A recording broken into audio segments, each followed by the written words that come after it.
Olá, tudo bem com vocês? Eu venho falar sobre vícios. Você sabia que um professor, o Bruce Alexander, ele fez uma pesquisa, ele fez uma experiência, na verdade, com os ratos.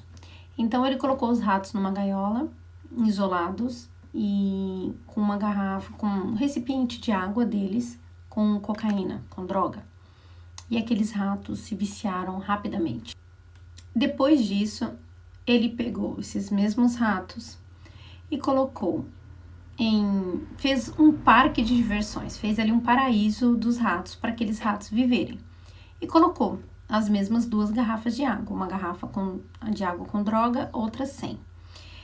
E, para o espanto de todos, os ratos, depois que tiveram esse momento ali de conexões, de diversão, que ocuparam ali o seu tempo e tudo, eles não foram na garrafa de água com droga, eles foram na garrafa de água normal.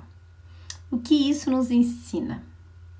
Aquilo que já está na palavra há tanto tempo, que quando nós temos conexões, quando a nossa mente não está vazia, quando nós não temos um vazio existencial que queremos preencher a qualquer modo, a qualquer custo, nós não ficamos tão vulneráveis para se viciar.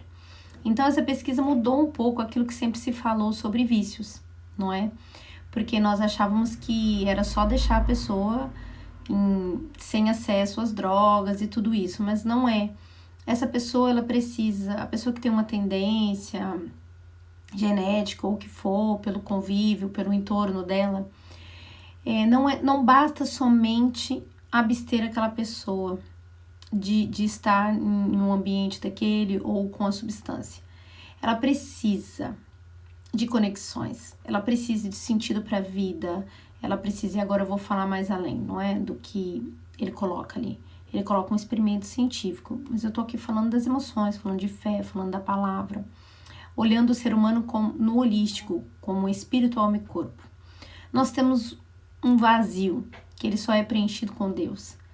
E não adianta. E a maioria do ser humano, quando não tem esse espaço preenchido pelo Criador, ele busca em outras fontes, não é?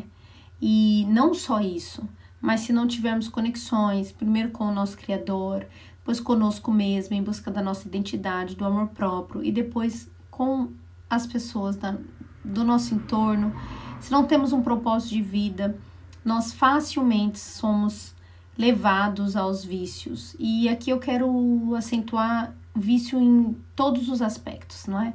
Ele fez isso com droga, com ratos, mas quantas coisas são vícios em nossas vidas?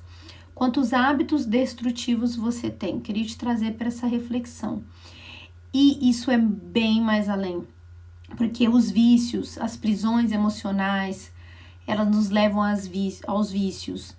E as situações com as nossas emoções, com a nossa psique, também nos leva muito a ficar predispostos a nos viciar. Então, quero chamar a sua atenção para isso, para que se você tem alguém que está em alguma situação, infelizmente, de vício, qualquer que seja, telefone, alimento, hoje a alimentação é uma das coisas que mais mata. Nós não enxergamos isso. O quão destrutivo é hoje a alimentação do ser humano.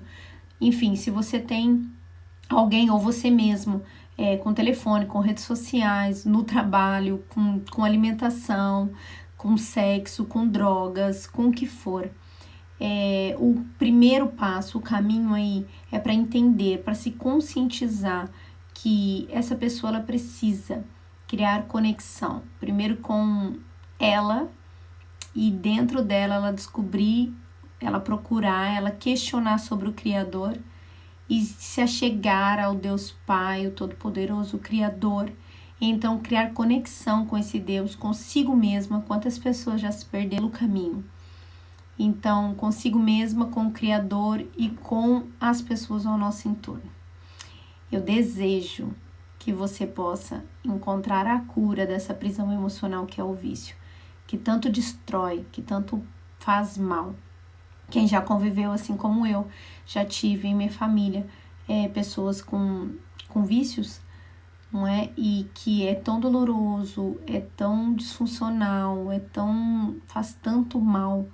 Então eu desejo que você comece entendendo que não é só se abster de, no caso aí, você coloca aquilo que te vicia, mas vir fazer uma reconstrução toda dentro de si, se conectar com Deus, com você, com pessoas certas no seu caminho, para que então você inicie seu processo de cura, tá bem? Um beijinho grande.